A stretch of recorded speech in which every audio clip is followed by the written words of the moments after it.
Yeah. Dude, like Clash of the Titans was like the best movie of all time when I was. You guys Oh remember my that? gosh.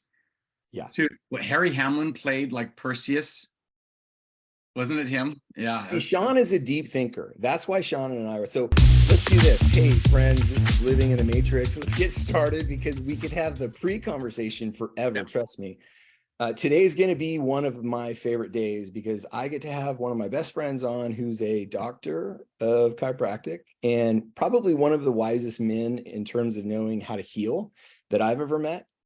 And he doesn't always think that, but trust me, he is. He's phenomenal with what he does. And we met, when did we meet, Sean? About 2007? I think between 5 and 7. Yeah. So Sean Might have and I been 6. at church, and we have a son with the same name. So we met in like nursery Right. church. Yeah. And so we ended up working or doing a men's group together. And that's where we just started really talking very deeply about the ideas of healing, because that's what the group was about. It was about learning how to heal and learning to follow Jesus into a space of healing. And it was a very powerful formative experience. And so this is one of my dearest friends who's been through a lot of my own trauma and drama and my own bullshit together, because we worked on that kind of stuff. And so, Sean, I want to give you the floor for a second. Give us just a 1-minute intro to who you are and make it as interesting as you want to make it. So. Oh my gosh. It's kind of funny. Like, okay. I'm trying to stay married, number one. Okay. I got 4 kids who I love very much, but I'm trying to show them I love them more through my actions rather than my words and intentions. Those are on the main forefront of what I'm doing energetically these days with my time and intention. Trying to pay some bills as a third thing I'm doing. And my career's in a very strange kind of flux right now, which is awesome, but there's a lot of uncertainty, which is, I know it's good for me, but that's, so I do a lot of, chiropractic work still in office about half the month. And then I'm really exploring, what God's doing in this world. And instead of saying, hey, God, here's what I want to do, follow me, I'm really trying to hold the space of, what are you doing? Because I want to go there. Because I once was close to that power. And then I kind of got further away through life stresses and things. And I woke up one day about 1.5 years ago and went, where am I? What am I doing? This isn't where I was going. So I'm back on that trajectory and I'm paying attention. And I'm starting to see that whole, I only do what I see my father doing. I'm trying to sense that in the day and live in today, because man, every day is cool when I'm trying to live there. Like today, just experiences with humans and patients and animals and nature, and just the kind of the fun adventure of life when I'm outside of my own head, right? That makes sense.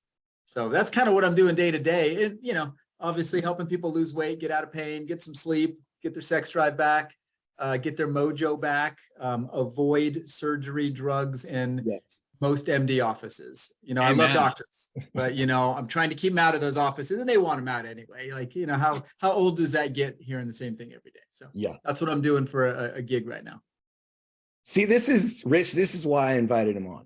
Well, he's going to the help most open and honest guy about his journey, and that's what we've always connected, just like you and I have. Sean is a great example of someone who opens the kimono. We practiced opening the kimono together. And when you learn how to do it, you start experiencing very deep relationships. That's what I always want. That's partly why I want people to know you, Sean, is because you and I have always had such a keen sense of this journey of healing together. And I so appreciate you opening up right there, because you totally did. You opened the kimono just like you've always done. And that, hopefully our listeners can see, that is the kind of open honesty that most people want in their lives. And so we talk in these episodes about that journey of how do you get there? How do you get to a space that's intentional, that's meaningful? Because it's got to be meaningful or it's not any good. It's got to have good consequence ultimately. So I want to start with the first idea is you and I met with two sons of the same name. How is your son, Carter? Because mine is trying to figure it out, and he's trying, you know? Yeah. Yeah. I would say first year of college was a rough year for, it's probably the hardest parenting year of his whole life for me, which is wild because, you know, thought diapers and then toddler stages. And, but, you know, watching him become a man and want to make his own choices, me and his, you know, his mom and I pulling back.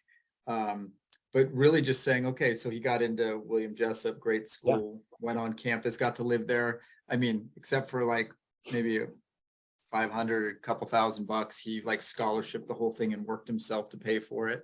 Wow. And including room and board, lived with his best friend. So it was a great training wheels of getting out of the house. You know, didn't get in any trouble, but really definitely flexed his I want to make my own choices, Dad. Okay. And got into some legitimate dark places of you know, borderline self-harm, physically, emotionally. Got his first girlfriend who it's pretty serious already. So I'm just like, whoa, I'm just like, I see a little version of me, like I'm sure you do in your son. And I'm just like, I want to rescue him from growing up the hard parts of that. And I also want to, but I'm just learning, like, I'm learning how to be dad slash mentor slash friend, all at the same time. So it's a little confusing, but it was a pretty rough first year. So Rich, your son is what, 21? No, Hunter's now 26. He'll be 27. 26. How is that for you, letting go? Because I'm right there. I told my son and my daughter, it's time to take care of their own cell phone bill. And I feel like it was almost like, okay, I had to push them and grow. And it's good. And they both took it really well. But it's like, it's kind of hard letting go because you want to make an impact on their life, you know? Yeah, well, that's right up to Dr. Hawkins, right? And so I wish I'd known more about letting go, you know, many years ago. So Hunter, when he was out of college, got into Sonoma State, and you know, I don't think he was ready for it. I don't think I was ready for my first year of college. I pissed away my first year at Ventura College, at a community college, right? So, you know, the Europeans have this thing called a gap year where you graduate and you kind of go walk around and explore stuff. And I think a lot of us, we talk about the corpus callosum, or actually the prefrontal cortex, not even fully developed. And like, here we are expecting an 18-year-old to figure out what they're going to start doing, right? Funny stuff, right? Like, give that a go. So, you know, but over the course of time, he just kind of, you know, evolved into his own man. We try to set up great principles, we went to Bridgeway, Sean, just so you know, which is just away from Jessup. And so we had we do a lot of pastors there. I still know Matt Bach, who's at Jessup. But what I'm getting at is, there was that point of time where you're trying to lean in and try to give as much guidance as possible, and you realize that you've got to kind of pull back as well, right? You know, and where do you hit that kind of flux, and where do you let the pain? Because Sean, you're talking about, I want to have him avoid those painful bumps. And it's like, we had a guest on here who would actually relish that. His name was Sean also, and he wanted to actually create his own problems so that he could learn and understand who he was in the world. So kind of crazy. Yeah. How have you handled it, Sean? Like you said it twice. You guys let go, and then you talked about letting go. How was it? Well, it's weird walking around your adult son. Well, we call him adult son, right? But no, they are. They're adults. Come on. But like the 10. Yeah, it's like bizarre. It's like, I don't know how to be around him right now, because like, I'm half frustrated with him. I half love him to death. Well, I guess I ran out. That's a whole. I'm frustrated. I'm third, love him to death. And I'm third, like, so over concerned with his circumstances that I think what I defaulted to is, I'm just going to just be chill and give him a big hug and just be in the same room with him and just not correct or ask too many detailed questions to put him on any kind of, now there's dad again, meddling, but it's actually getting a little bit easier. But you know that awkward tension where you're kind of in the room with somebody and it's like, well, you're going to talk, am I going to talk? And then I think we just sit there and sit next to each other and put some workout show on something we share commonality, which is good. And I'm just learning how to sit with my semi-adult son who's wants to be autonomous, but he still needs us. It's such a weird, because he's home for summer. So it's like, he kind of knows lives where with his us, but home he kind is. of doesn't. he knows where the good cooking is, Yeah, but even that, and the one laundry. time we had Laundry, this, yeah, laundry, yeah. oh yeah, but we had this talk of like, mom's like, hey, Renee's like, you're coming home this weekend. He's like, home? Oh, you mean your house? Like, he made it a point, and like, I know what's going on here. But it's funny, that lasted for a little bit, but I see it. He's really just trying to, I think at the end of the day, and he's spoken this to his mom, he's like, well, dad did this at this age, and I want to measure up to that, which is so strange because I just want him to not be stressed out and well. That's what I care about. He'll Yeah. make money and all that. Yeah. I'm not worried about that. And he thinks like He's a his smart expectation kid. of himself. Yeah. I mean, he's like a 4.2, gets through his first year. I mean, he's going to be a dentist. He'll be on the right track. He's going to make plenty of money and be successful in the worldly. But what I want him to do is be confident in who he is. And that's hard because that's developing. And like you were looking at our kids, all of us still, and going, well, I guess we're looking at ourselves too. We're still developing and maturing. But like, for some reason, like, isn't it just kind of an awkward space? At least he's my oldest. Rich that's your oldest too. Oldest as well. No, there's a lot of pressure on the oldest son, Yeah. My son's the So youngest. Yeah. what about you, Jonathan? What is like, does that make sense? Do you have any of those awkward, like? So my son took a totally different track, and he said, Dad, I do not want to go to college. Like, he really brought himself to a place of, he was afraid, but he confronted me and he said, Dad, I don't want to go to college. And at that moment, I've had interesting moments with my son where I felt like I needed to let him make that choice. And this was one of them. And I said, okay, I'm going to trust you that you're following your heart. And he said, absolutely. And he went to LA, he moved, and he got 5 of his friends together. They all lived together in LA to make it so the rent would work. And they built a business. And the first year, I think it was like first 14 months, he made $155,000 in business. And I was like, holy crap. And then he got derailed because it's LA and there's other interesting things. And Well, it's easy to spend $156,000 living well, there. I mean, most of that probably went to his business, but yeah, but he was selling stuff. And I was like, you are doing it. And I loved the vision. It was a brand called Glisten. And I loved the idea of Glisten, that he believed everybody glistened. And that was his idea. And it was brilliant. And I loved that he went after it. And then it failed. And then the whole roommate situation crashed. So he had this huge idea that he was manifesting and growing. And then all of a sudden it crumbled. And I'm like, oh my God, my son is experiencing that moment in his life where he goes through the failure. And I was like, how's he going to do? How's he going to do? And you guys, I held back so much, letting him kind of work through it. And we talk about it when we go to dinners, but he's like a little stoic. And he really thinks very deeply about life, about relationships, about his parents, about our divorce. Like, he has a very deep life. And I step back and go, okay, I feel at times like, wow, he's making good decisions. And the more that I trust him, the more it seems like he flourishes. But he's like trying to get back on the saddle right now. And he's struggling with it, but he's trying. So, yeah. It's been a really interesting period of learning how to be a parent to an adult now. That's probably my new stuff, is like, this is an adult. And you've got 3 more coming behind him, man. If I could look at it with the right perspective, it's great though. They're all so different. Like, yeah. Kids, they're all, and it's like, gosh, like, how can I really want to be their ally and their, not necessarily their friend, like, meaning like, oh, I want them to tell me everything and I want to accept everything and act like I agree just so they stay close. I'm not really that worried about that. But I want them to know, no matter what, I'm on their side. Yeah. And that it's okay if they do things, it's okay if they do things different than dad would do, or even thinks you should do. I'm learning to be okay with that. And that's actually not that hard. It's kind of funny. Seeing them in pain or thinking they're going down a road that's going to be painful, that's what's hard for me. But them making decisions, even like nutrition and weightlifting, we talk about all this stuff. I'm like, oh, I'm always the dad, like, you're overtraining. And they're like, no, I'm good. I could do 72 sets and then rest and get 4 hours sleep and do it again tomorrow. And I'm learning to be okay with, like, all right, well, that's what you think. Let me know how that works. Let me know how that works for you.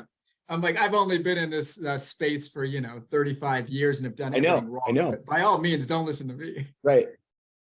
But, it's kind of fun in a way. It's just like, I just chuckle, but yeah, just trying to not be judgmental and not necessarily affirming everything, but not opposing it either. It's just that holding that tension, Right. which is very similar to like a letting go concept, right? Just letting go of the outcomes, holding that tension. But that holding that tension is a very funny thing for me. And I think a lot of people, I think that's like a superhero power or spiritual discipline of holding tension. Like, Mhm. like when you're around somebody and you're used to carrying the conversation, one day you just decide, right? That no, nobody's talking. Rich, jump in, save it, Rich, save it. But Brilliant. it's actually Yeah. fun now. I'm enjoying making people wiggle a little bit. I'm like, because I was always the wiggler, the tense person, the pleaser, the fix it, to keep it all going. And now Sean, I'm like, you know what I discovered last year is I was a total people pleaser. I was so Yeah. codependent, dude. I was so freaking codependent. And I tried to people please everybody to hide my own pain, man. It was so sad. And I look, and it's not sad. It's like when you wake up from codependency, it's like, okay, there is life, because man, people pleasing is so unfulfilling. Loving people is fulfilling. Yeah, and people pleasing is such a weak.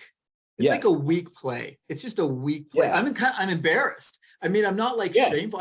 I'm embarrassed. I'm like, oh God. Yeah. Why did I punch that guy in the mouth? I've never punched anybody in my life, but there's a good argument I should have at least twice. Right. I mean, I've even been punched and was like, I'm going to be the bigger person here. When really I'm like, everybody's like, you should have laid him out. He's just going to go keep doing that to me. Right. Like, you know what I'm saying? It's just Mhm. funny, but I'm embarrassed by my sheepish, weak position. But now finding that strength is like, you don't want to flip the other side now and be like, don't please anybody. In fact, I'm going to try to make it awkward. But it is fun sitting in the tension of that, because I don't know what's on the other side of people pleasing. It's just, I don't know. It's when you do it your whole life, it's kind of strange, right? So I want to segue, because you brought it up about letting go. How you introduced me to Dr. Hawkins in probably 2008 or 9.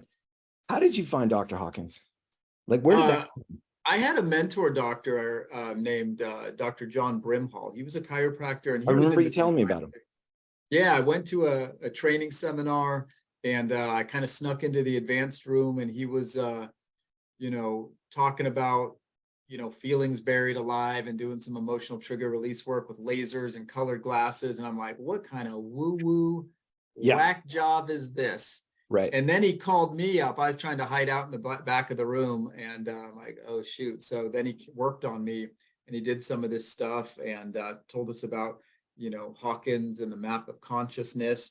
And I just immediately knew, like deep down, I'm like, this is truth. There is something to that. I don't understand it, and I don't agree with a lot of it, but there's truth to it. So I got to work that out. And here we are, like 20 years later, still kind of working out. Yeah, that was a good one. Maps of consciousness, right? Do you know what's funny is like this idea of truth? I mean, there's something you can feel. The details are always seem to be fleeting, but then there's this overarching, just definite resonance. Jonathan, one of my friends who is a Vedic meditator, there's a lot of people who want to go beyond just meditation that does more than just kind of reduces your heartbeat, right? Mm-hmm. Gets rid of stress, helps you sleep better. Yeah. And things called CDs, which are these things where you're trying to get these kind of secrets of the universe and these powers. And what he was saying, ironically, was the people that actually have the most power, like he would refer to Jesus, right, as an avatar, don't actually need those things, right? The people that strive for them, we're the ones striving, but the people that are already got that, they don't actually strive anymore, right? And it was just a brilliant construct.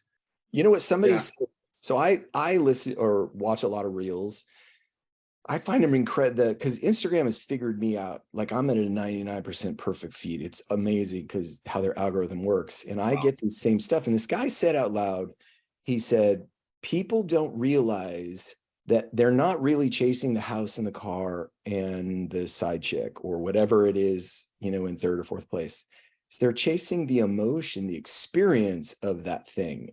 So if you chase, I want love or hope or feeling of worth, because I think if we think if I surround myself with all of that, people will think I'm worth it. And then they get it and they realize, like, I've worked with 3 billionaires in my life and they're not happy. And it made me sad. They were pretty dark, miserable people. And it's like, and I was thinking the other night, what is the point of wealth? And I think it's to learn not to hold on to things. And that's not easy to do, you know? So money is one of those things that is hard to really, like, I am listening to the space of abundance right now. I feel like it's mostly internal because that's what I'm focusing on. But it's like, it feels good to be alive. I have a lot of gratitude with life. Like, I can share that with you guys because you understand what that means. I have a lot of gratitude. And the more that I'm finding that I enjoy the life that God gave me, regardless of my intention to direct it, the more it becomes even better. And I am seeing that's the thing, is my imagination is about what would the kingdom of God look like? And that's what I do a lot when I walk on my walk. And it's, what does love look like? And the more that I look for the moment how love would play out, that's what the kingdom of God looks like. And it is remarkably similar to what we would have now, but it's peaceful. And so I asked, what would it look like if people actually did en masse get healed? And we had this sense of resonance, because I think what Rich and I are discovering right now is what happens when you open yourself to feeling loved. And when you feel love, you realize, oh my gosh, it becomes the embodiment of what you see in your head as God. And it's like, God actually does love me. And that is an experience that I think everybody wants. And I think all 3 of us have experienced something like that in our lives. I think that's why I'm attracted to you guys, is because we've all had a very deep sense of experience with God. Sean, how do you think your journey changed? Because you were like kind of Western, and then you kind of really did go Eastern. Where are you at now? Yeah, I went from being spiritual to being, I guess, what you call a born again Christian at 23 years old, and then kind of got into, not away from that, but started encompassing, like, trying to find the connection between, okay, truth is truth, right? Both camps here, the mystics and the Christians, they can't both be right, and they're probably both not wrong. So what are the commonalities? And I found that what I think in all this is that a lot of when you organize things, sometimes things just cause a mess, right? And I think you have to let go of things that cause a little bit of mess. And I don't even mean that a mess is bad, but it's uncertain, it's unpredictable. And the reality is the structure of the church I know, the churches I've been to, they're very structured. They have to be structured. I've been at churches where the structure gets a little out of hand and it creates problems. And I think what happens over time is humans like certainty and control. So they give up some of those things that were, so in other words, what I'm trying to say is the mystics have things that are mine. My daddy gave them to me, but they were entrusted to the church, and the people being the body of Christ, not necessarily an organization, but the organizational side allowed for those things to go over here. And the mystics were walking around one day and found these gems and these things and said, hey, this stuff works. And they created their doctrine around that. And so you have, what I would say, I'm like, okay, I believe Christ is the way, and then you have the mystics that say, have all this power, but they don't say Christ is the way. So I found that church had the structure and the doctrine and kind of like the framework, but they let go of things, in my opinion, that mystical people picked up and kind of stumbled along the way and saying, yeah, like these things have power to them. Give me an example of what one of those things is. I would say, like, I've seen faith healing that isn't about Christ.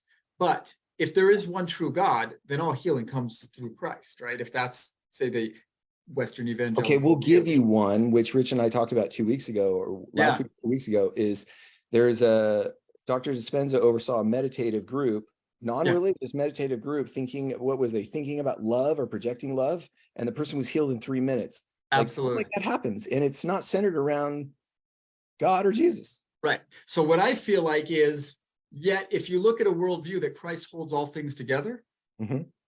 my quantum physics says that's absolutely supporting what happened when Jesus said a Right. word or touched somebody. Yeah. The problem is we've drawn this line, and we even do it because we're like, our brains are so binary. It's east Yeah. or west. It's 0 Right. or 1, rather than, because imagine saying, hey, you guys come on over here and bring that back and let's integrate this. What a mess. I mean, Yeah. it's a mess. It's literally a hot mess. So, but I think for me, I've been put here to figure out who I am, Yeah. right? And so we come back to love. I think love is me realizing that I'm a created being that existed long before this physical form, Mhm. probably in eternity, right? In Christ. And that As an idea or as a pre-existence? Are you talking about like pre-existence, Sean? oh, absolutely. Like I believe when Jesus is like, hey, who do they say I am? And would they respond? Well, some say you're Elijah, some say you're John the Baptist, some say, okay, well, obviously before Christ, the Christos, the spirit that holds all things together, Yes. embodied a human, he was on the move. And so I God the believe that's Son. a Yeah, God the framework. Son's eternal. Correct. Yeah, he's always Yeah. been. Yep. And he's always coming and going, I believe, right? You know, there will be an ultimate him coming back. But I do believe, you know, and my theology, I mean, I'm not theologically trained, so I'm sure I'm frustrating people right now with how I'm saying it, but I'm trying to speak in a layman term that, yeah, I think it actually, scripture speaks to very clearly that we existed well before our spirits were placed into a human. I believe there were spiritless humans. I believe that's what the Bible says, until spirit was breathed into Adam. You know, I believe there was plenty of life before that. I believe at some point science and our religion will prove each other correct. I just believe we don't have the pieces to link them. We don't have the glue to integrate mesh, you know, like a transmission. We don't have synchro gears, man. We're like grinding it going into first to second to third. But the mystics have something. I've seen it. I've seen people, I've been at a faith healing session that is very evangelical and watch people fall and hit the ground. It's happened to my own family members. Mhm. And I said, hey, what happened? Like, I'm healed. And he was, because he's dunking the ball 2 weeks later. His knee is healed. I've also seen that at a chiropractic seminar where people are falling and it all looks the same to me. But like you said, they are not saying in Jesus' name. And there's no push, you know. Right. And you know, because I've seen that too. I've seen the push and I've seen that I'm not going down. Yes, you are. I've seen like the, you know, the WWF style healing service too. But so, you know what I'm saying? But what I do know is that is real. Can 99% of it be emotionalism and psychosomatic and placebo? Absolutely. But I know somewhere in there between 0.1 and 99.9%, it is real. And real to me is Christ. And that is love expressed when we could. So for me, love is expressed through me knowing, hey, I'm a created being and I'm doing what I was put here to do to overcome this world. And that's where it's unique to us all, right? There's certain things that I need to overcome to really be this whole idea of saved. I laugh. I'm like, you're saved because you said that. You're saved because Which is a you're word. not saved till you're saved. Like, it's so Right. semantic. You know, it's like, come on, people. Right. Like, we have to overcome. We have to overcome. And everybody will get their time and chance to choose this and that, but we have to overcome this world. And what gave us our success, and I'm sure you could attest to this, Jonathan, and maybe you too, Rich, what got us to a place of success at earlier versions of ourselves now became the very things like destroying us. And that's a natural maturation and progression Right. of being human. Right. And so that's where I think, like, I know you are, Jonathan. I know I am, like, ooh, that almost killed me. But now I have to overcome it. And it's really hard and painful and it's scary because I could go back to that and I could schmooze, I could pay the bills, I could manipulate. Of course, I wouldn't call it that, right? But I could do what I do that gives me great success. I could use words, I could get people excited, but that's me driven. I wanna work for my Father.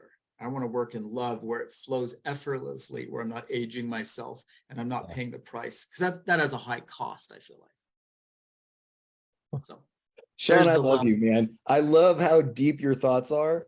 And I love that you're still on this journey. Because let me ask you a question. So for those listeners who don't know, or I'll say, Sean and I were in a men's group And it was one of my most important experiences of my life. I surrounded myself with 9 other guys, and we all said, let's try and do this, learning how to be a human being in the way of Jesus. And it stretched the hell out of me because this group was deep. And I went through my divorce through it.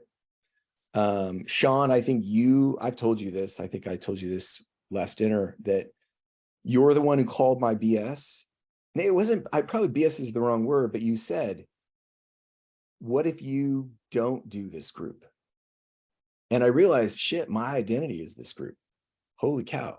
You're the one who called me on that. And that's when I stopped. I didn't do anymore. And I was like, so what did the group mean for you? Because I've always kind of wondered, I know we've talked a lot, but what is the value of doing the work? What was it in your life? Because you've done a load of work. Yeah, gosh, that's a tough question. Ask me again. What was your experience of our group? From where you like looking back for now, me personally, not to say what the group did. For me personally, I believe so. I always, and I think we have that similarity. I was raised by a single mom, lots of stepdads and prospective stepdads in and out of my life. And so women were always easier for me to befriend. Yeah. And they were safer. Guys were like, oh, even in practice, 95% women, couple kids, couple dudes, right? That was my comfort zone. That group allowed me to get in front of some guys and say, number one, we're committed to each other. Number two, it's not about showing up for me always. Sometimes it's about, I don't want to go, but it's about showing up for you and the other 10 guys or 11 guys. And also, so for me, it was almost like putting healthy, positive male, I mean, sometimes touch, just hugging a guy. Sure. And not that I was macho and it was weird, it's just like we have a need for that as men, vulnerability, but a lot of it just loyalty, like, hey, these dudes are going to stick this out long term. And I think that was really big because it creates a space for guys, for me to kind of practice some things and see how it goes and be, was that too honest? Was that not honest enough? Is anybody really going to call me on my BS? Or are they all going to let me BS myself? And then did you feel that? Or was that like, did that? No, yeah, I did. Or did you get over that?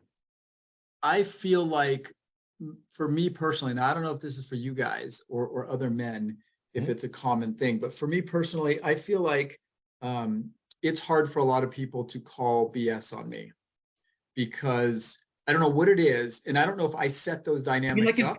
Like a prophet, like what do you think about, like, if you have a pastor or a preacher and you preaching something and you know that it's not the right verse or something, and there's a motivational spiritual gift, like one of the 12, if you would, right? And there's that term of prophet where you're actually calling somebody out, right? Is that what you're referring to?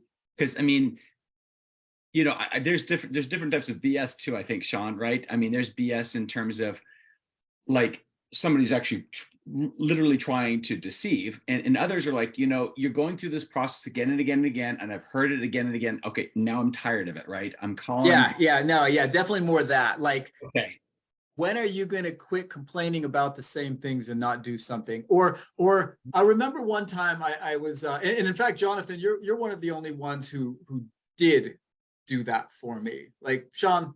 Oh, I think people were intimidated by you. Yeah, you weren't, because I think we had a connection where I'm not intimidating. But what I mean about that, which is interesting though, it's only because I think it mirrored their insecurities too. So to call me out on it, it would mean they'd have to expose themselves and have their own brutal, honest moment. Huge. I don't think it had anything to do with them being too sheepish, or it was almost like this game I think men play. And I see women do it too. I don't know if men do it with women, but I see women do it with each other. Like, it's like, I don't want to expose myself or mess up my identity in this relationship. So I'm going to just, I just remember one time I had 2 kids at the time. And I remember in group saying, you know, I got really frustrated. I was losing my mind. It was hard. Renee was out of town. I was stressed out with work, and I was really, it was like the peak of just everything kind of just being rough, you know, in life. I had, I think, a 2 and a 4-year-old, and I'll never forget. I smacked one of, I think it's probably Keenan, because Keenan gets my emotions. So, you know, raw. And I think I kind of just slapped him in the head in a way that was not appropriate. I mean, I didn't hurt him, but it was like just one of those.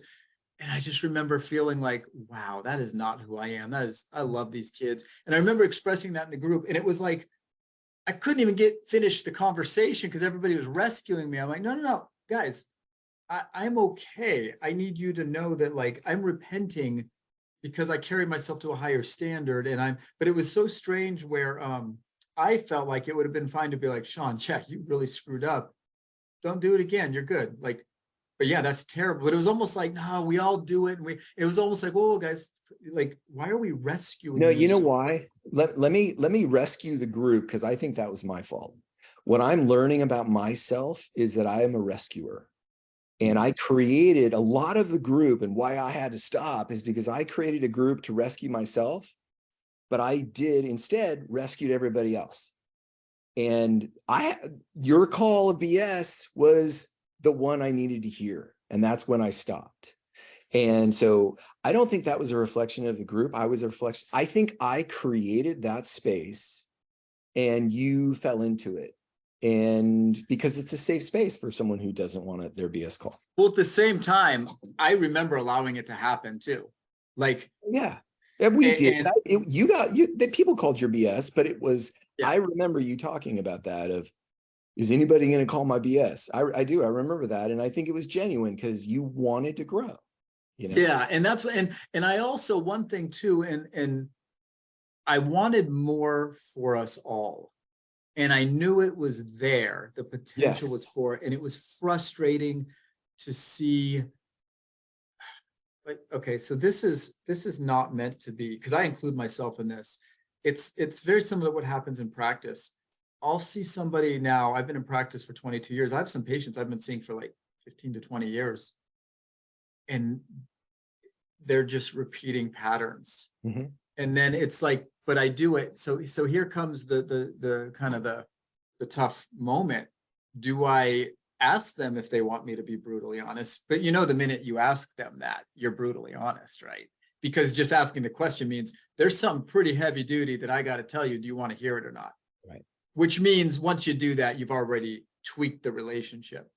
But I'm getting to a point to be more bold now with that, because yeah, you know, whatever. I've had lots of money. I've had no money. I've been in between. I don't care about your money. I care about you. And it's fun to be at a place now where I really mean that. Of course, I mean, I want to pay my bills. I'm not trying to turn away business, but like, I care about that person's healing more than I care about, you know, playing the game where I do just enough. Feel enabling to continue seeing them? For sure. For sure. Yeah. Unless I speak, here's what's wrong as I see it. Truth. I could be wrong, but here's what I think you need to do. But now that is yours. It's kind of like we're talking about parenting our adult children. Now it's yours to hold. And I could be wrong. I don't think I am, but I could be. I'm not trying to be egocentric, but I feel like this is what I need to speak to you. If you're good with that, we could keep playing you come in, I poke at you, make you feel better game, you pay your bill. I'm happy with that. If that's what you want, because then we're in agreement, right? It's laws of fair exchange are in play. You're just being honest. Yeah. Yeah. But if I don't speak that, I'm out of integrity. And that's hard though, because, you know, finding the right time and you know, what is the word? Like there's nuance to seeing patients. There's got to be, it's very different person to person. But in a group like that, that's what I loved, is we were able over time to be able to step into those places of, this is going to be hard to hear, or it's going to be hard for me to say. And I don't know who the work's for, you hearing it or me saying it, but it's got to be said and it's got to be heard. Yeah. That makes sense. And I think that's what love does. I think that's a part of love that is very, very, a lot of people don't want to get to that part of love. We want to get to the acceptance part of love. We want to get to the compassion, the empathy part. But when you get in, maybe it's not the best language, but the tough love side, or the love that is hard to express, that has a high risk. I think that's the fork in the road. There's suffering love, which is more of the feminine, and the tough love, which is more of the masculine. And I think both can coexist in the same space.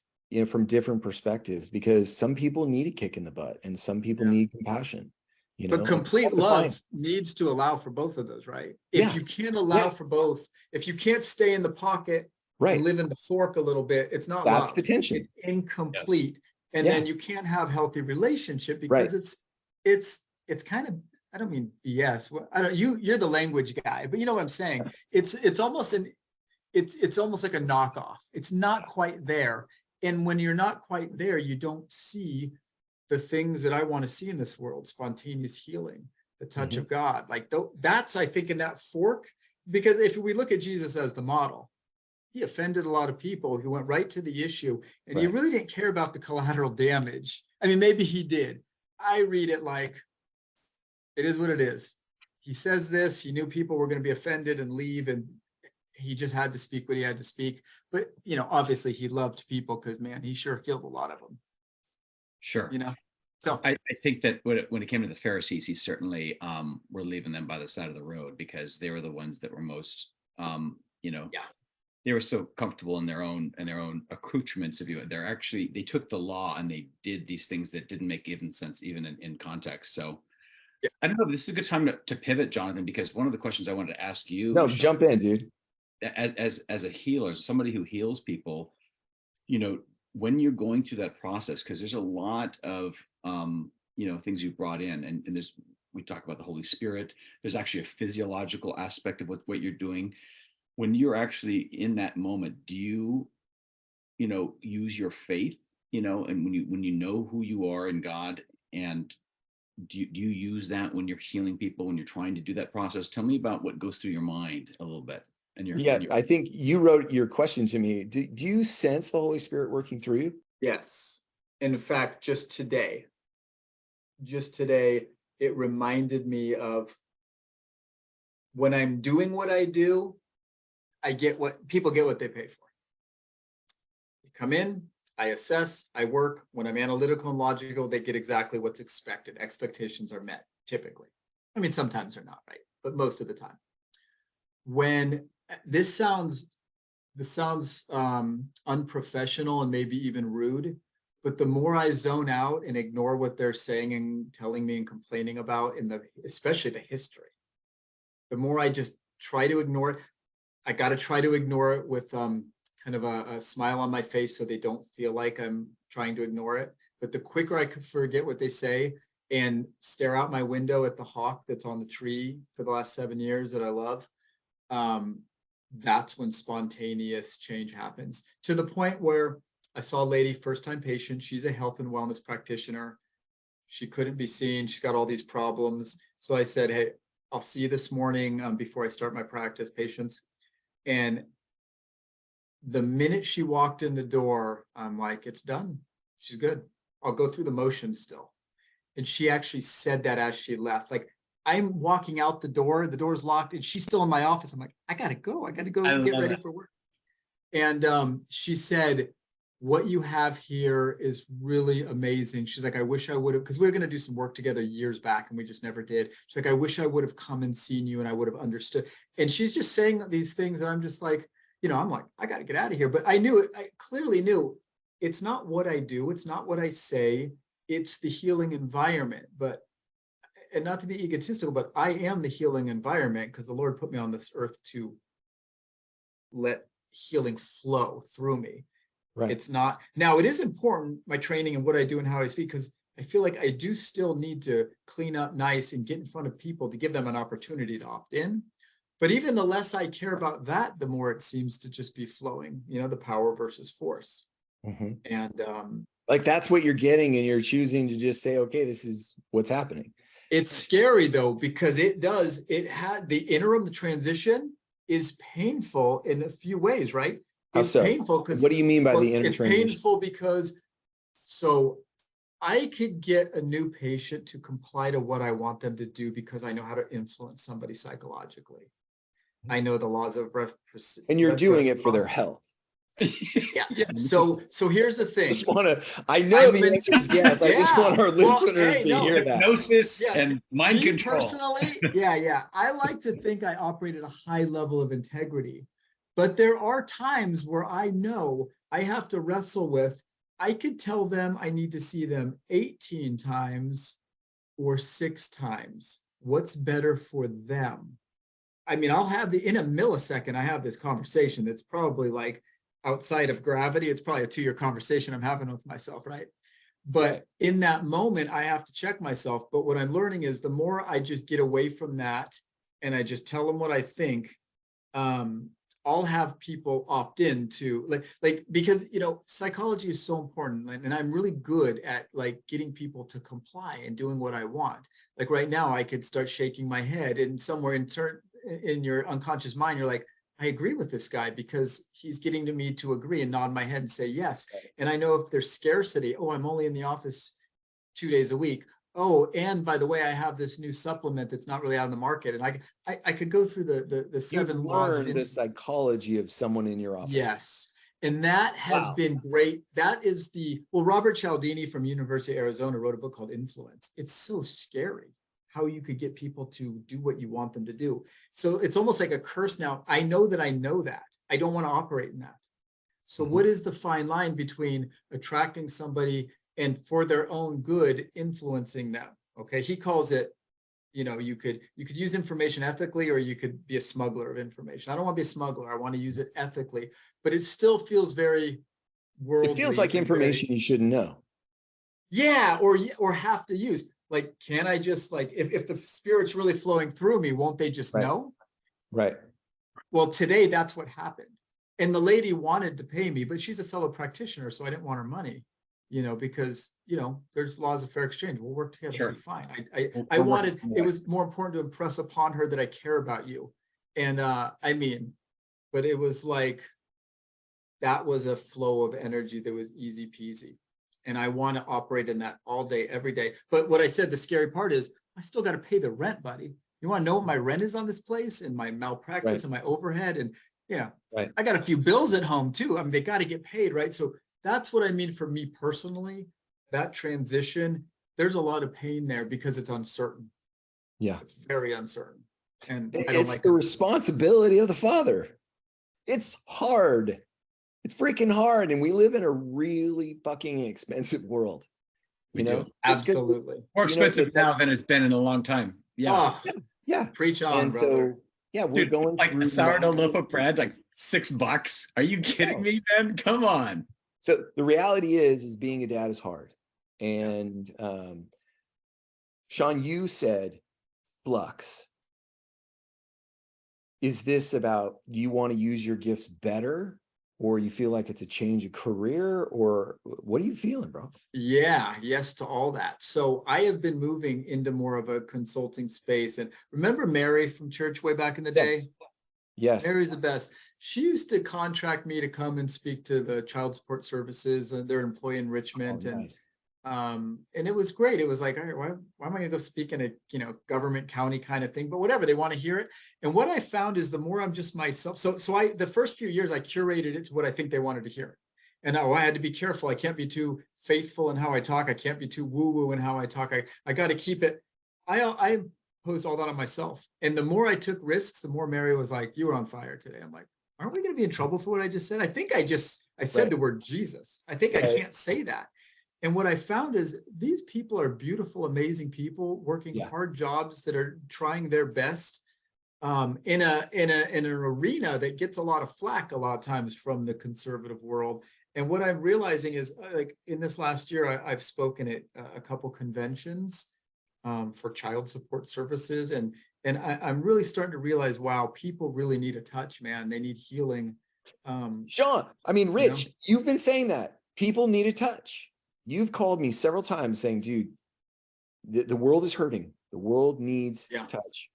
The world is, I was in San Diego just this week, and we have homeless people in Sacramento, right? We have homeless people in San Francisco. There are homeless people in my backyard in Ventura, but I viscerally felt it was on my heart. You know what I'm saying? Where you just, all of a sudden you're looking at these folks, and I don't think I'd ever seen somebody smoke crack up and close and personal, but there was a pipe being lit, and one guy smelled so bad that I almost doubled over, right? He was walking in his own excrement, but I just felt like there was a dark shadow over these poor people. And it there was a lot of you don't know really what to do at that stage, but it just felt stronger on me than it had been before. But Jonathan, the kind of idea that we're talking about, even with Joe Dispenza, and how getting people together, like not only heal yourself, but now how do we get to the place of healing others collectively, right? Yeah. In a way where energy, we're talking at a cellular level or even a subatomic level, Yeah, where there's enough positive energy and people are aligned and they know and they feel it, right? It's visceral, and that's when the movement happens. And we just need little pockets of this, but it can't start unless it starts here, right? How can we build out unless it starts here, right? well, I think that's what we're in, such a strange time, like capitalism ain't working anymore, and America is like extremely fragile, and it feels like, wow. And I'm seeing immense vision on healing, and I don't know what to do with that some days. It's like, okay, is that just like too far out there? Like, do we have to go darker than this to get to a point to say, That's a great question. when's enough, man? When's rock bottom? What is rock bottom in this country? Because I think here's what I've learned over the last couple of, and Rich, you've kind of helped me see some of this, is and my son Travis actually helped me see this, that the United States is a new world idea of getting out of our bullshit. And if it dies, it's going to have a significant impact. But what if something collectively can be restored that is built on life, liberty, and pursuit of happiness? Like, God, have we forgotten that? I don't even know if we know how to define that. I don't think most people know that it's that simple. It's like we make it way too hard. And it's, we like the law because we're afraid of our neighbor. Well, if we started loving our neighbor, that's why the 60s still worked, is because they still loved their neighbor. And what if we get back to that? And how much of healing needs to take place that becomes a movement? That's my question. I don't know. But that's what I see in my head, is what if that type of movement actually happened? And I would love to be part of that. Well, I think the last couple of years of everybody being cooped up and getting out of going into the office, there's been a lot of great technology. It's great to be able to Zoom like this and be on meetings. And I think the spirit moves however the spirit wants to move. But I do think we have regressed and we've worked against health not gathering. And one thing I'm noticing is in the workplace, people want to gather their people together again, whether they want to or not. They have to. We are community created beings. Of course, there's quantum physics and we could be together right now, even though we're hundreds of miles apart or 100 miles apart, several hundred for Rich. But the reality, there is just something that happens when you are in close approximation to people. And for me personally, that's part of it, healing. Mm-hmm. And I don't know, I've tried to model myself after faith healers and chiropractors and medical doctors who have skills. And I'm always trying to take what I think I'm good at, but copycat. And I really think revival will happen by the Lord doing a new thing. But we always try to figure out the new thing based on the old thing. I feel like that's the human nature, is to go to the past and then try to project into the future. And that's why there's so much anxiety, and there's so much, that's where force comes from. Whereas just being in the pocket, being in the moment. And so for me personally, so I don't know if we all have our own personal variation of that. I believe we probably do. It's hard to believe that there's 6 or 7 billion people and we all could be that uniquely different, but I really think we are, and there is, I think, so I've spent probably the last 10 years studying neuroscience, and I'm learning how the brain works, and it's very similar to AI. And AI is based on data that's only there. So you learn and project when you only can see the past. And that's why the power of now is living in that tension of certainty and uncertainty. And that's where creation happens. And if we live out here, we miss this that's happening. We miss the life right now if we try and live out into the future. Yeah, absolutely. But Sean, that's what we beat AI. Is that AI doesn't have the ability of creation. They doesn't have the ability of creation. Exactly. Yes. Exactly. Kind of Yes. creepy. They can take as much possible information, billions of data points, and collect them and create what we call a syntax, what we call a sentence, what we call a response to a variety of different questions because of all the millions of data points they're collecting. And it sounds legit. But that gamma, like even Dr. Joe was talking with Ruben, I like Rick Rubin today. I was listening to the podcast, and that place of pure creativity that you get to, there's no machine that can do that, right? And you're creating you're increasing the length of your telomeres. Is that what it's called, Jonathan, in your brain? Yes. And neural networks and the ability of pure creation of stuff that you had no idea where it came from. That is magic, right? That is that's insane, right? Like, Have you guys seen Guardians of the Galaxy yet? not Not the the new last The new one. You need to go see it because there's a specific scene in there about that exact idea. There's a bad guy, I don't remember his name. He's a black gentleman, and he creates the I think it's Rocket in the lab.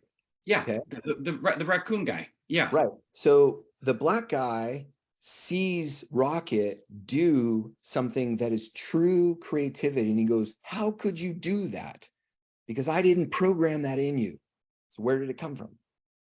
Well, to speak to what you both said, and that is where I think, so I was listening to Brett, I think it's Weinstein, he's an evolutionary biologist talking about ChatGPT and AI, and here's the thing, void of the spirit or power of what's available to us. Let's say we remove that, which is probably 95% of what's going on in our lives and everybody else's. We're just rolling through, using more psychology, emotion, intellect. We're not really tapping into power, source, however you want to call it. But let's just say we put that over here. They were talking about how a 2-year-old, 3-year-old, 4-year-old develop. They develop by watching what's around them. Their consciousness is what they're saying is developing from watching adults, basically, because they're developing how they're going to think and what they're going to do. So in a way, I do think AI is developing a consciousness on a level of most people, which means I believe in a kind of a creepy way that someday a computer brain will be pretty much what our brains are acting like right now. Remember, void of this part over here. But now we say, okay, and then God breathed life in and put a spirit in, right? And that's where that spirit allows us now to connect to outside of time and space and a universal consciousness and intelligence that the computer can never have. And I think, Yes. I feel like that's what you're both saying, but Yes. it's a choice because we could choose to live and literally be ChatGPT robots. I mean, that's what I feel like we are doing. And that's really creepy because the computer will do a better job than us at some point. Oh, they if will. we don't choose. It They already will, does. absolutely. Yeah. It And thinks then they'll better. get rid of us because we're a liability. Once they realize, oh, they could tap into this other thing, that's a liability. Like we need to plug them into the pods and power our city with them, right? Like it's kind of funny how you think of it like that. But I believe that consciousness, that tapping in, that connectivity, that power, that I think that's absolutely where love lies. And I believe that's where the power lies. But we can't get there controlling and being fearful and It's not irony. telling the truth. Jesus could have come into town with an M60 on the back of his donkey. He could have called on the legions, right? He could have wreaked havoc on Rome, right? Yeah. And he chose not to. And that was the most powerful thing that anybody could have imagined, right? Nobody had the the power of the humility of the in the trough, the feeding trough, even born as a helpless babe. Yeah. And then to do that. And that's just, you can make it up, man. That's what's so amazing, right? And he told the truth. I love that Jordan Peterson's 12 Rules for Life. He was doing an interview on that book and they asked him, what's the hardest rule for you? And he goes, telling the truth. Because we think telling the truth means not lying. No. It's kind of like that Thrive group question, Jonathan, from earlier. You know, what not lying is not telling the truth, right? Telling the truth is like telling the truth. Like, here's what I see you repeating this pattern. And even though I'm still a wretch and doing the same thing, I can speak into your life because it doesn't invalidate the truth. The truth is the truth, but it's easy to not tell the truth. It's easy to tell partial truth. And I feel like that is our world right now. Look at everything. Look at politics, pharma, healthcare, finance. Are we getting, like, what percentage of the truth are we getting? Couple percent, maybe? we're getting a little bit of it, but we're getting just enough to get us to just Comply. keep going through. Yeah, comply. Yeah. It's coming and out that, all Balance is the what's time. necessary. Yeah, it's coming But out all isn't the that, time. aren't Yeah. we already in the pods? In theory. well, I think that's what this life is. And Yeah. that's why we have to overcome it. And overcoming metaphorically is, unplugging. And that's scary because I do think people want to stay plugged in and they want to get plugged back in, because you see that, right? Mhm. You see people. I was kind of like, for this really short season, I mean, I remember when the Lord spoke to me audibly. I mean, maybe you wouldn't have heard it, but I heard it in my ears. It was audible twice in my life. And I remember the passion, the excitement, and saying, I will never change. This is never going to be different. And then one day, yeah, I don't really want to read my Bible. I don't want to go to church. I don't want to, I don't want to give any money. I don't want, my motivation changed. And there was this lull there that's like, wow, I plugged myself back in. Now I just need to, because it didn't work out the way it was supposed to, obviously. So now I got to plug back in. I got to make my fortune. I gotta take the bull by its horns, right? That's plugging back in. And I did that for a little bit, and I started getting sick. All of a sudden I'm not sleeping. All of a sudden, like, see, that's what's beautiful about our bodies. They won't lie. They will give us Yeah. signs and symptoms. That check engine light will flip on. But here we go. Here, let me give you 3% of the truth. Oh, it's genetic. Oh, it's your diet. Oh, it's your your psychological deficit. It might be fibromyalgia. Whatever reason keeps me from facing it, you know? Yeah. And this culture will sell us anything and we'll buy it. And that's the same as when I said, like, people in the group or me not telling the full truth. That was more for me. I was profiting off that more, because telling them the full truth would be painful and risky, and it might damage something, and it might take away my enabling side, right? Like, so I feel like, man, That's a really good point, though, because I have my company pays for a coach, and I meet with him, and we just met again because we were off for 3 months. And we went back and he said, what are you thinking? We were talking through him. I told him a bunch of great stuff. And I said, I almost feel like I want to look at coaching again. And he was like, okay, so put it out there. And it's like, but I don't want to profit off of it, you know?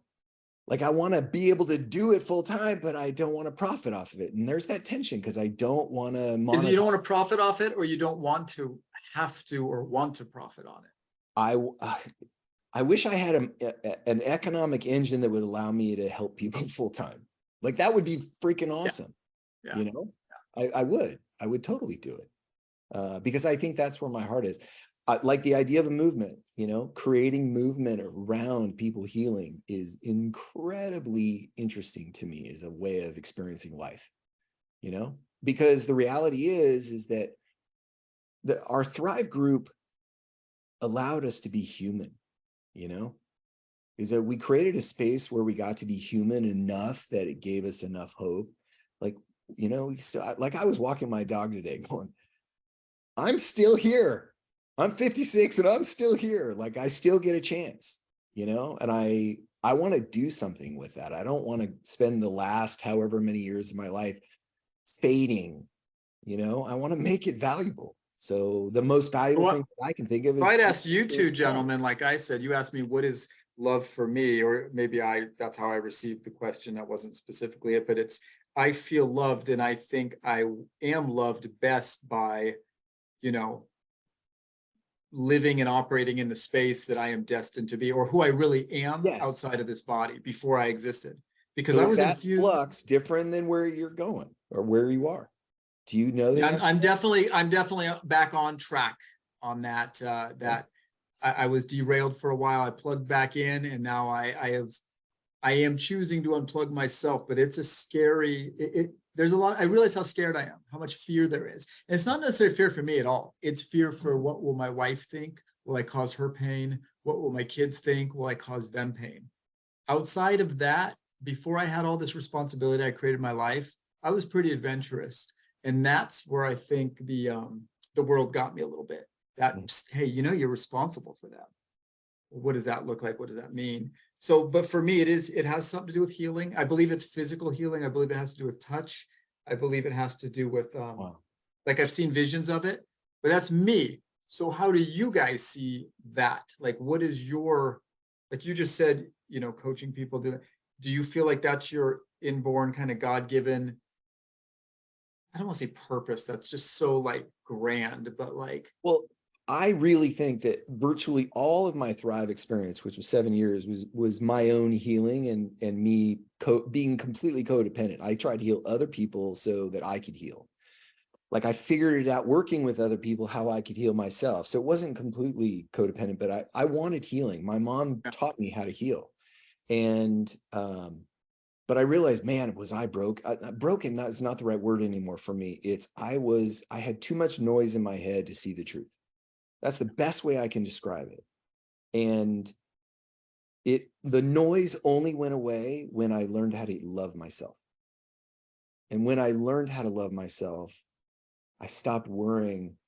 And I think the noise is the chatter, the gossip, the limiting beliefs, all the bullshit that gets stored in your ego. it was love myself. Is that defined kind of like as self-acceptance? Well, I now believe in an infinite grace. I think grace is the operating system of the universe. And what does it mean to step into that grace? Grace simply then becomes a space to not intentionally harm people. And I think learning allows you to have harm, to keep it to a minimum, but that's part of growing in life. Like people stub their toe, but we've got to stay away from intentional harm. And well, intention is the right word, right? Right. Because I believe, Right. like Rich But said harm is earlier, we need a consequence.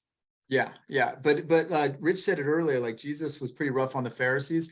I wish I knew what pastor I could credit this to. It was brilliant, and you know, I don't know where it came from, but I feel like it was true. He gave grace to the humble, and he gave the law to the prideful. Yeah. Absolutely. So to the Pharisees and Sadducees, he gave them the law. Like that's why they killed him. I mean, he just.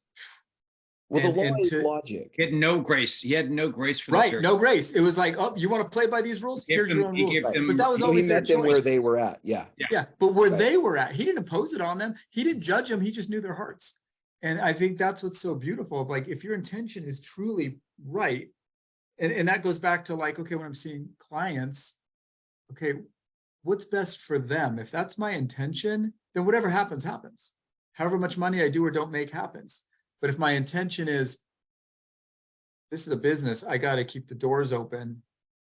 And then secondary, I want them to be well. There is a difference. I'm not even saying it doesn't work well. People are still satisfied and they get a better level of health. But I wasn't put on this earth. This is not my mission to give them a better level of health and collect their dollars. It's to help them heal. I don't know what's on the other side of that. And I don't like that uncertainty, but that is where I'm going. And I'm getting closer and closer every day because that's where I'm at. That's where I need to be. I choose to be. That is what makes me have the right intention, right? Now I get derailed all the time. But so for you, it sounds like, okay, if your intention's right, you have this infinite grace and that will flow. So you could have infinite grace on others, right? Well, I think once we're in the space of intentional harm, that can only be described as psychosis. And psychosis is noise completely taking over. So, because you become disconnected from your own sense of dignity. Yeah, hypnosis leads to psychosis, right. And we're hypnotized. You know, Maxwell Maltz talks about that in the psychocybernetics. For those of you, Rich, if you haven't heard, he was a plastic surgeon, kind of a medical doctor, plastic surgeon, and he didn't even really start his real career till he was 65. He would change people's faces so slightly, and their whole life would change. And by the end of his career, he's talking people out of plastic surgery. But he said people are, yeah, it was awesome. People are hypnotized though by influence, repetition, and authority. Influence, repetition, intensity, and authority. Repetition, intensity, authority. I mean, look at the last couple of years. Look at every station saying the same words. You ever see those collages of what the media was saying about like certain health issues and things? Wow. The same script over. So you hear repetition, authority, got the right tie, got the right, it's all so psychologically driven. And once we're hypnotized, then, I mean, that's when people go into psychosis. They literally start losing their mind because they're just being fed fear. And I've seen real psychosis. That is wild. I've seen real hypnotic states too, where I just don't believe what I'm seeing, but it's real. We are, according to Dr. Cruz, you know, we are in that stage of being hypnotized by the blue light in front of us. We're literally depleting melanin which then depletes dopamine. And then when that's gone, we're just Yeah. kind of walking kind of dynamite. Jonathan, did you send me that article where it talked about the guy where he's talking to these gals that are going to go in for an interview, and they wanted to do an experiment, and they said, hey, listen, we're going to actually put makeup on you that makes it look like you've got a scarification on your face, and we're going to have you go in and you're going to have this interview, and we're going to see if that has an impact on their hiring of you, right? Because you're pretty smart, you've got all these things going on. Well, just before they went out of the maybe kind of dressing up room, there's a couple people that came to him and said, well, we just hang on, we just need to touch you up a little bit. And what they did was they actually removed, I don't know how they did it, but this is what the story goes. It was an Instagram story. So they removed the scarification, they went in. And of course, after they came out of that interview session, they asked what happened. Well, I was blasted. I was vilified, meaning like they felt like they were the victims, that they had taken off the scars physically. And yet when they went through, what I'm getting at is they still felt victimized. Felt victimized. Yeah. Like they still had the scars on. Yeah, they still have the scars on. So they made up those kinds of things, Well, here's the thing to that. I'm learning deeply how Dr. Joe taught me your words matter. Sure. Because our body doesn't know the difference. So we've got to be very careful of what we take in, because your body doesn't know the difference unless you're very intentional about the conversation. Like I was telling you last week, I have stopped telling myself I suck. I used to do that intentionally as a joke, going, oh, I suck. No, I do not. Because my body doesn't know the difference. Because this is the question, Sean, that I'm asking right now. Can we convert the ego into a space of safety that it can then finally be doing what it was designed to do, which is to help us get out of the way when a tree's falling on us? Yeah. Self-preservation on a physical level, not when like it's on a not social. directing the ship. And I think when we talk about trusting God. All right, well, you want to hear a creepy answer to that? Okay. So right now, a lot of our discussion has been about, the brain and intellect and psychology. And when we're thinking even right now, if I could judge you guys similar to me, like it's all happening right here, right? Sure. But here's the reality. Okay, if we take all your genetics, so let's just say you're 50 to 100 trillion cells. I don't know how they count, but that's like the estimation of a human. Mm-hmm. There are more cells. So you have your genetic Jonathan Brink cells. Okay. There are more other cells in you than you, most of them being bacteria in your gut. Okay. So number one, you're the minority in there. Number two, the gut microbiome, the gut, the colon, the whole digestive tract is your pharmacy. Okay. That's what's making 95% of your serotonin is made in your gut.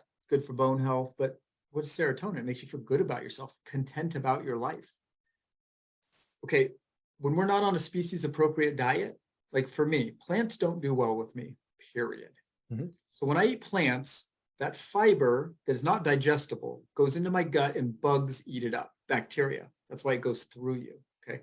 Those bugs say, thank you for that fiber, but they produce chemicals that are very similar to like the things that drive our brain. Now, this is more of a neuroscientist would have to speak on this, not me.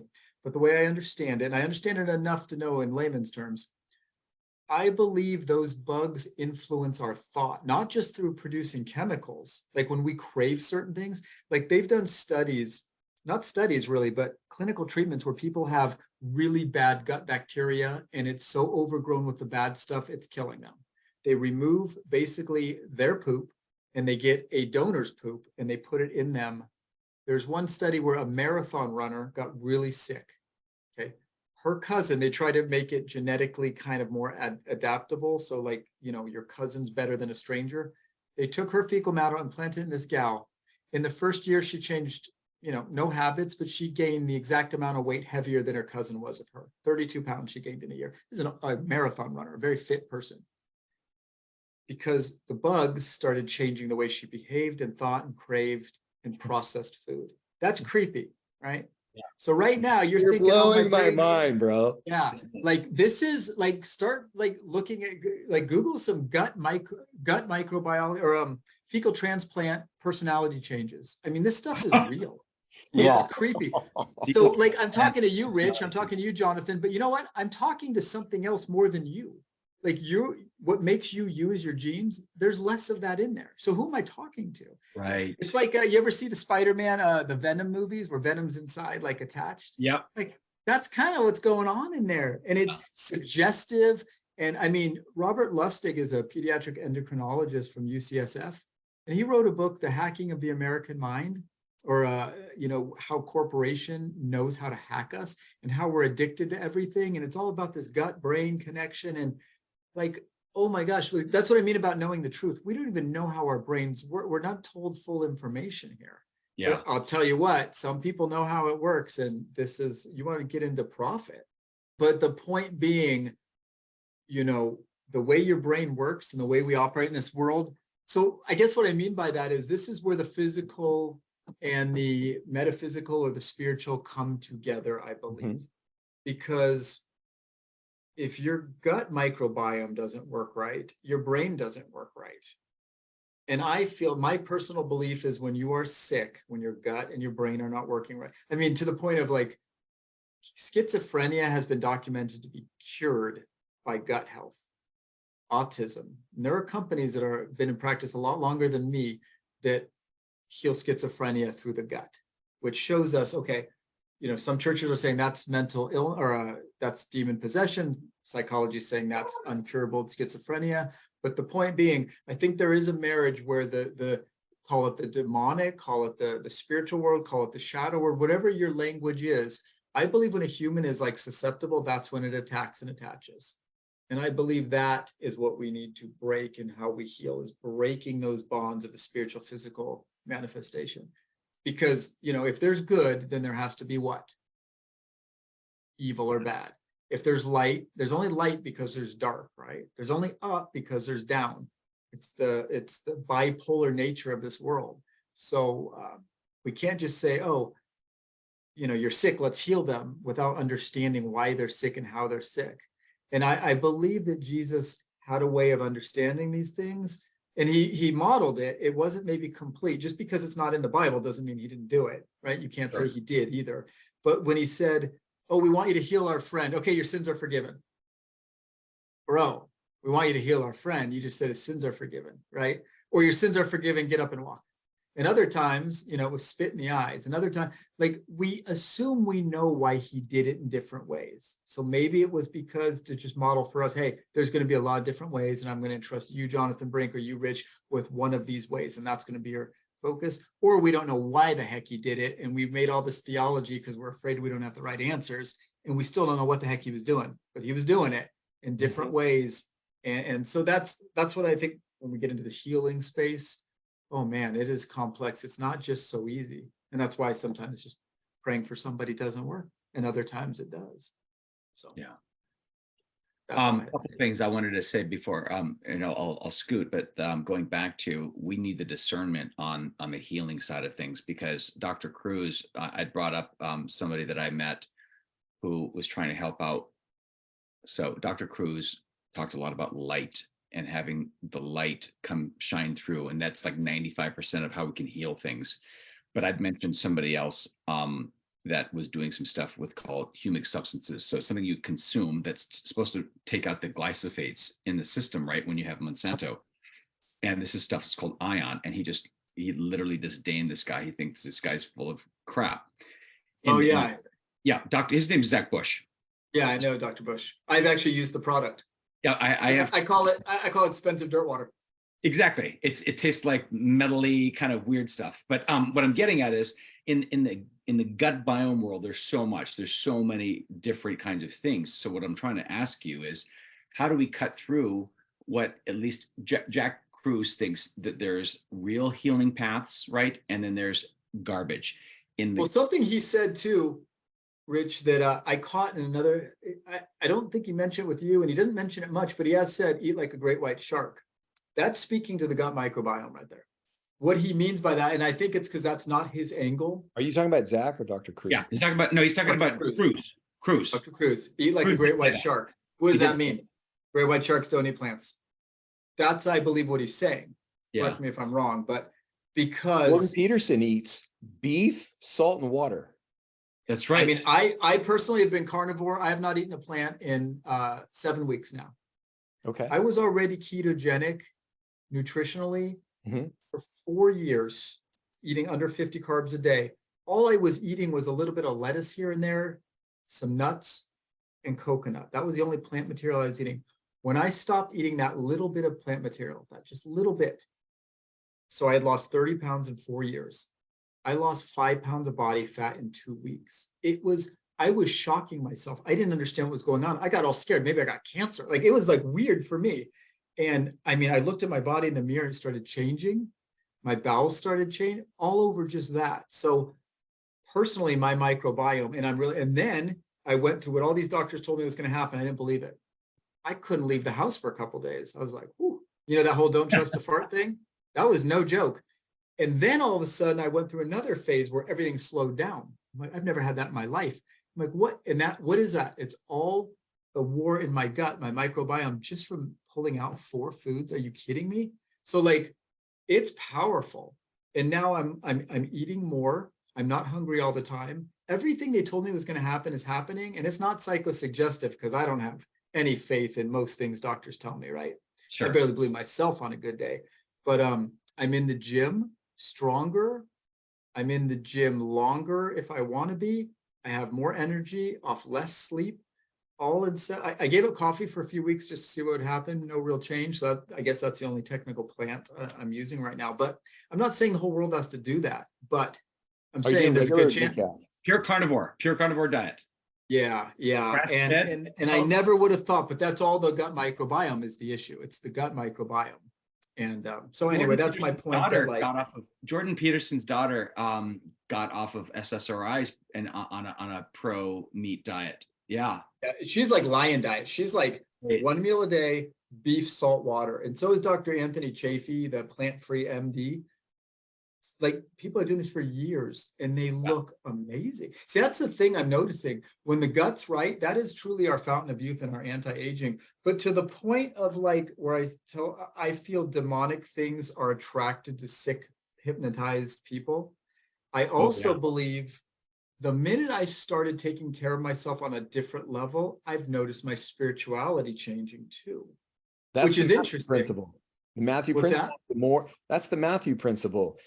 The more you get, the more you'll have, or the more you believe, the more you'll have, and the less you believe, the less you'll have. It'll be taken away. I know. It is that is truth. That is a very high level of truth, and I don't understand how to quantify it or explain it, but it's just, that's where it's like, people, if I could just touch you and tell you to trust me, it's going to change. And I mean, that's, I think, what love is really meaning it. It's just touching somebody and saying, man, I want the best for you. Just trust me.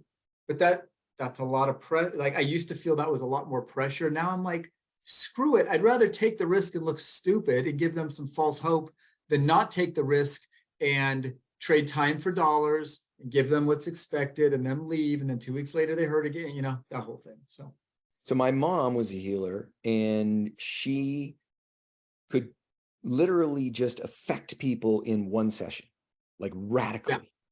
And it was freaking really weird to watch. She did a process called theophostic, which you and I have talked about, and Rich, you and I have talked about. And it worked. And I learned how to do it, and it worked. And then it stopped working.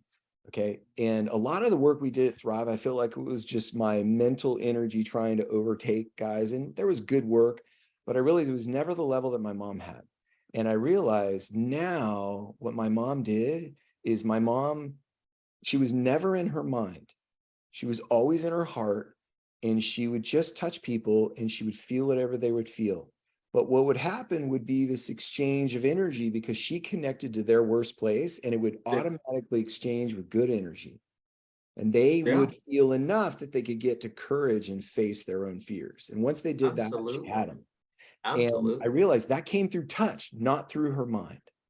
Yeah, it came through. It was one mechanism of light transfer, energetic transfer through physical touch. Yeah. There's other ways, but that was her gift.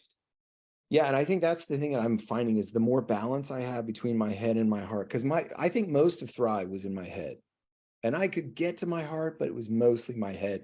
Now it just probably needed to transition, and you didn't know how to do it at the time. Absolutely. And what you were good at, you had to overcome and transition, and you just didn't accomplish it in those 3 years. That's all.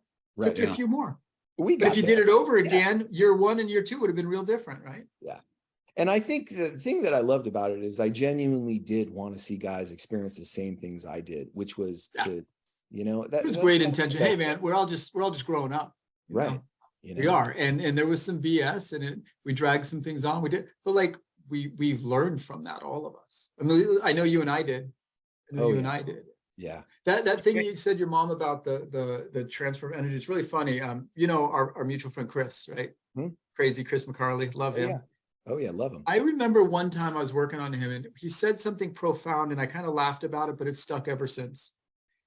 I had these really expensive lasers and he kind of laughed. He's like, man, those are cool and all, 30 grand for that thing. He's like, you know, one of these days, this will be your laser. You'll just need your finger. And I think what he meant, I felt like that was almost prophetic and he saw something like, and I think he's right because, you know, what is laser? It's a 635 nanometer frequency, a red healing laser. Right.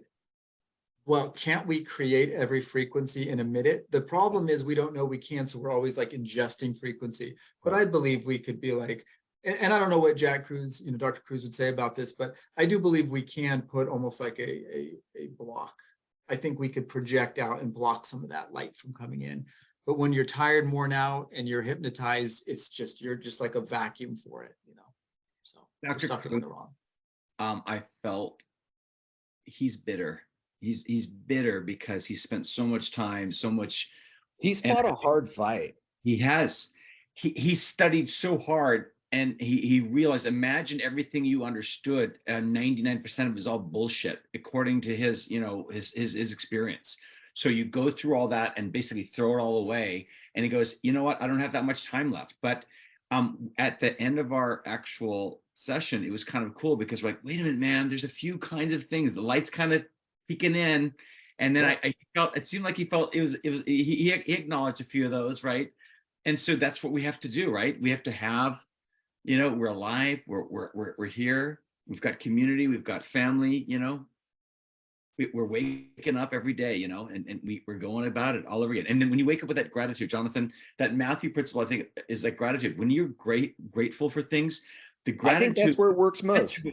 It perpetuates the gratitude. Yes. That's the self-fulfilling part of it. You're grateful, and then it gives you more reason to be grateful because you're actually bringing into fruition the things to be grateful for. I have been practicing gratitude.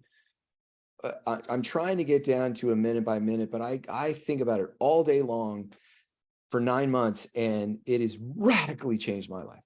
Yeah. Like radically changed my life. Yeah. And Sean, you talk about that flux of getting into your space. The more that I practice gratitude, the more that I can begin to see the space.